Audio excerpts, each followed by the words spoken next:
आरक्षण के जो SC, ST, OBC का अधिकार था वो पिछले दरवाजे से उसको छीन लिया गया। संविधान की पीठ में छोड़ा भोंका दिया है।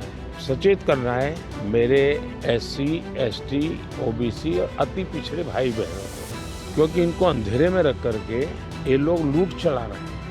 धर्म के आधार पर कोटा दे देंगे, वो ब्रिज बनेगा, लोग मारे जाएंगे तो कौन जिम्मेवार होगा? क्या वोट बैंक के लिए आप आने वाली पीढ़ियों को भी तबाह करना चाहते हैं? अब दिल्ली में ही जामिया मिलिया जो यूनिवर्सिटी है उसको उन्होंने माइनॉरिटी बना दिया, उसमें सारे आरक्षण खत्म हो गए। आरक्षण इतना बड़ा मुद्दा इस बार कैसे बन गया? आप तो माइक्रो चिप्स और मैन्युफैक्चरिंग इस पे बात हो रही थी, लेकिन आपको बार बार हम आरक्षण पे बात करते हुए क्यों देखना पड़ रहा है?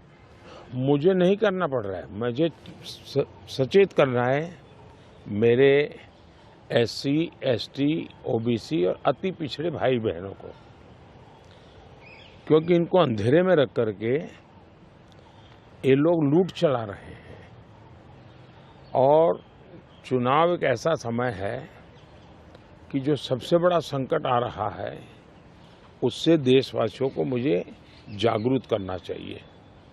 और इसलिए मैं आग्रहपूर्वक जनता जनार्दन को समझा रहा हूं, क्योंकि ये दो चीजें हो रही हैं। एक, भारत के संविधान की मूल भावना का हनन हो रहा है, संविधान की मर्यादाओं को तार तार कर दिया जा रहा है, और वो भी अपनी वोट बैंक की राजनीति के लिए। अब मुझे याद है, मैंने हाउस में कभी कांग्रेस के नेताओं को सुना तो वो ये कहते थे कि PSU का प्राइवेटाइजेशन कर रहे हैं आप, तो आप आरक्षण मिटा देना चाहते हैं। अब रियलिटी तो है नहीं, गप्पाजी कर रहे थे। लेकिन मेरे सामने आया कि जो लोग इतने बड़े दलितों के हितैषी अपने आप को कहते हैं, आदिवासियों के हितैषी कहते हैं, वे हकीकत में उनके घोर दुश्मन हैं। इन्होंने रातों रात एजुकेशनल इंस्टीट्यूशंस को माइनॉरिटी इंस्टीट्यूशंस बना दिया।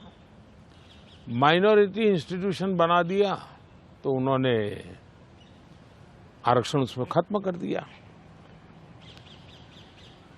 अब उनके अधिकार क्षेत्र में नहीं था, वैसा एक नियम बदल दिया उन्होंने, और यूनिवर्सिटी तक को माइनॉरिटी स्टेटस दे दिया। अब दिल्ली में ही जामिया मिलिया जो यूनिवर्सिटी है उसको उन्होंने माइनॉरिटी बना दिया, उसमें सारे आरक्षण खत्म हो गए। एडमिशन में भी नहीं, नौकरी में भी नहीं। और बाद में तो चीजें उभर करके आई कि करीब करीब 10,000 ऐसे इंस्टीट्यूशंस हैं जिसको इस प्रकार से आरक्षण के जो SC, ST, OBC का अधिकार था वो पिछले दरवाजे से उसको छीन लिया गया है। संविधान की पीठ में छोड़ा भोंका दिया है। बाबा साहब आम्बेडकर ने जिस सपने से ये व्यवस्था खड़ी की थी उसको इन्होंने वोट बैंक के लिए गिरवी रख दिया है। तो ये एक चिंताजनक बातें मेरे सामने जब आई तब मुझे लगा कि मेरा दायित्व बनता है कि मैं देश को अवगत। इतने में इनका मैनिफेस्टो आया। इस मैनिफेस्टो ने और चौंका दिया, और इसलिए मैंने पहला मैनिफेस्टो देखते ही मेरा पहला कमेंट था कि ये मैनिफेस्टो पर मुस्लिम लीग की छवि है। तो 2-3 दिन तो उनको लगा कि इसका जवाब देने की जरूरत नहीं है, ये अपने आप की बात खत्म हो जाएगी। जब उन्होंने कोई जवाब नहीं दिया तो फिर मैं एक एक चीज खोलने लगा। जैसे इस देश में वो ये कहें कि हम खेलकूद में भी माइनॉरिटी के लिए कोटा फिक्स करेंगे। आज पंजाब के मेरे बच्चे जो खेल जगत के अंदर बहुत अच्छा कर रहे हैं, बंगाल के मेरे नौजवान फुटबॉल में बहुत अच्छा कर रहे हैं, उत्तर प्रदेश के हमारे नौजवान जो एथलीट्स में काफी अच्छा कर रहे हैं, अब वो अपनी जवानी उसमें खपा देते हैं। 10-12 साल की उम्र से लेकर के 25-30 साल की उम्र तक पहुंचने तक ये लोग इतना तप करते हैं जी, तपते हैं, शरीर को तपाते हैं। खिलाड़ी ऐसा नहीं बनता है जी। और सुबह रात को नींद नहीं आती, सुबह 4 बजे उठ करके चले जाते हैं। अब कहते हैं नहीं, ये माइनॉरिटी के लिए कोटा होगा, तो मेहनत करने वाला मेरा नौजवान जाएगा कहाँ जी, उनका क्या होगा। दूसरा उन्होंने कहा कि देश में अब जो टेंडर होंगे उस टेंडर में भी वे माइनॉरिटी के लिए आरक्षण करेंगे। मतलब ये हुआ कि आज मान लीजिए कोई कहीं पर बहुत बड़ा महत्वपूर्ण ब्रिज बन रहा है, उस ब्रिज में